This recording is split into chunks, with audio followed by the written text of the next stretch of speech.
Volume 2, Episode 2, Spa Day. Astra stands up and stretches. Mm, that was so comfy. Desmond stares questioningly.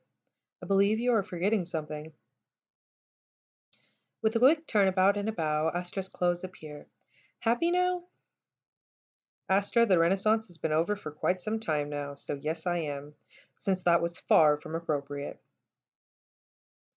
Is there really anything of importance I need to know, or are you just here to keep me in line, Desmond? Of course, Astra. First things first, are you aware you landed in the past instead of the present day? Yes, my aim is not that bad. Desmond looking concerned. Well, I know that time is mostly a human construct, but I do hope you have not gotten any bright ideas about changing the future. From what I can tell, many have tried but failed. There is no way to prevent the losses. Scratching her head hopelessly. Good to know, but mostly I wanted to get a grasp of what people were like before the horrible events to come. Astra, what about the meteor showers? Sure to come if you were here when so many are lost. Forcing a smile. I am very aware, but at least from down here it will give a happy distraction to the humans who see it. Maybe they will even understand that the gods cry with them. I am not so sure they will understand that kind of gesture. Not to be too bold, but am I to assume you plan on relaxing and playing some with that extra time you have given yourself? While trying to mess up his hair. Desmond, you know me too well. Stepping aside. Seems you have forgotten I'm not actually here, but thanks for the attempt to ruin my hair. Hmm. Indeed, why did you step aside? No matter, Astra. The next thing we need to discuss is your name. Funny, I could have sworn we have known each other long enough that you would know my name by now. Astraea. Shaking his head. No, miss, you need to come up with a different name.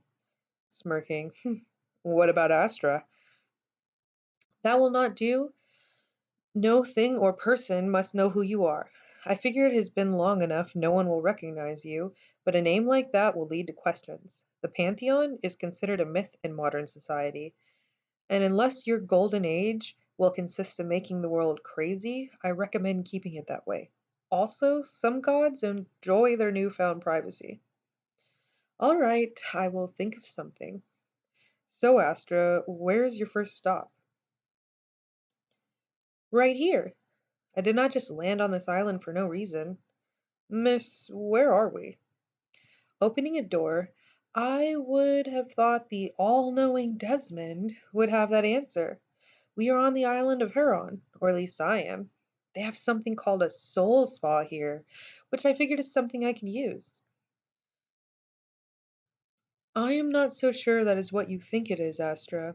We shall see. Glancing at the name tag, I am listed right there, Lady Isabella. The spa clerk, Isabella, looks up very startled. Oh, here's your key. Your room is that way. Sorry if you've been waiting a while. I didn't even notice you walk in. Astra smiles softly. It's okay. Thank you and have a wonderful day, while slipping $1,000 tip into her hand. After finding a room, but before finding the lights, she bumps into something. Desmond, do humans have night vision now? Laughing, I know you know better than that. Look for a light switch. Records say it should be sticking out of a wall somewhere, just flick it in the opposite direction it is in. Turns on lights. Interesting, I had no clue souls needed beds. It is far more interesting that you gave that lady $1,000 tip just for handing you keys. Also, I am sure they expect you to spend the night. Not everyone can just appear in places, you know. Snuggling into the pillows and blankets. Oh, so this is not just a place for souls, but also for their containers. Wow, this is comfortable. So much better than the last human bed I slept in.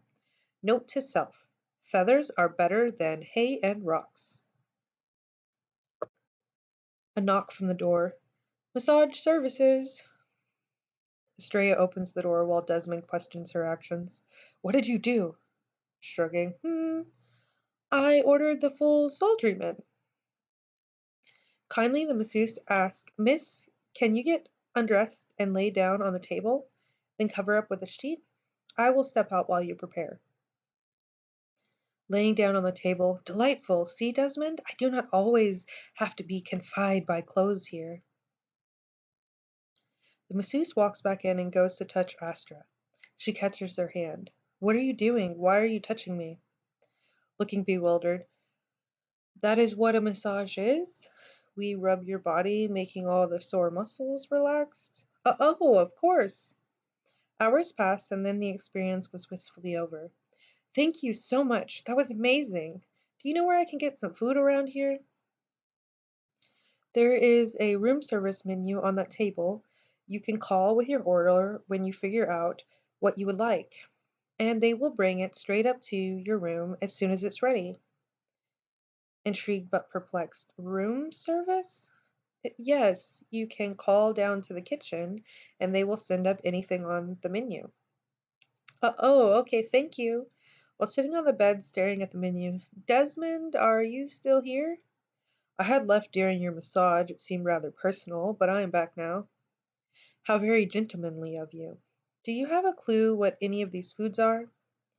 No, Astra, I have never been to Earth before, nor do I care to. Sorry. Okay then. I will just have to order a little of each. She goes to yell out what she wants. Wait, I believe you are meant to use a phone. Though calling out to someone is still the term used, the ways you could do so have now been updated by technology. It says here you can now make a call by pushing 11 numbers in the order that they are written out. Use that device over there, pointing over to the phone next to her bed. She figures out how to use the phone after a couple of minutes and waits about an hour for the food to arrive, which still seems really quick since she ordered a little bit of everything on the menu. Now with a bed full of food, it all looks so amazing. After Astra had tried at least a bite of each thing, she declared that it was all wonderful and then passed out, waking up the next morning flabbergasted. Aw, I lost almost an entire day to massage and eating. Desmond appearing post haste. I too was surprised. Even looked up what the condition you had fallen under was once you passed out. It was a little concerning, but turns out it was just something called a food coma, which is not really an ailment so much as it is an effect from consuming mass amounts of food at once and being relaxed. Astra stands up while yawning. Whew, I see. Note to self. Too much food can cause a coma. So, what do you have planned for today? Appearing outside, she stares up towards the alluring blue sky. Seeking my crown.